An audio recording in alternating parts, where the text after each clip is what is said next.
রাজশাহীতে আরো একটিবার সুন্দর এই ক্রীড়া আসর ফিরেছে।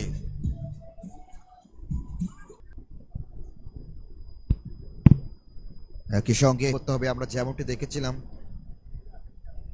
কুমারপাড়া রাইডার্সের কাছ থেকে যে তারা প্রথমে 9 রানের মাথায় 2 উইকেট পরে বল সাব্বির রহমানের বিপক্ষে একেবারে রক্ষণাত্মক ভঙ্গিতে কফি বুকের সামনে ভালো বলকে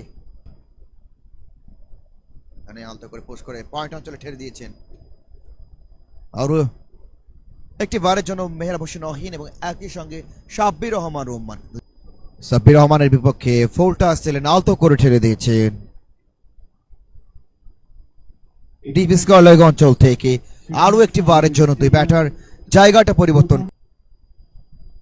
চমৎকার কামব্যাক করলেন বলার, চমৎকার লেন্থে বল ছিল, দেখে শুনে রক্ষণাত্মকভাবে খেললেন ব্যাটসম্যান সাব্বির রহমান। তিনি নিজেই বল কুড়িয়ে কোনো রান হলো না। 10 ওভারে খেলা শেষ।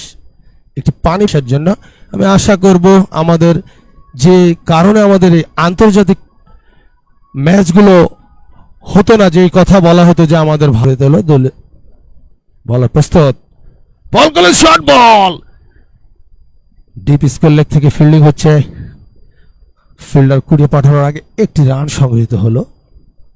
এই রানের মাধ্যমে দল 4-6-এর মাধ্যমে। যাই হোক, সাব্বির রহমান ব্যাকফুটে গিয়ে সুপার কভার অঞ্চলের একটু ডান পাশে ছুটে গেছেন ফিল্ডার, একটির বেশি কিন্তু তিনি রান দেননি। চমৎকার ফিল্ডিং করলেন, ডান চমৎকার ভাবে কবচির মোচড়ে লঙ্ঘনে ঠেলে দিয়েছেন ফিল্ডার বল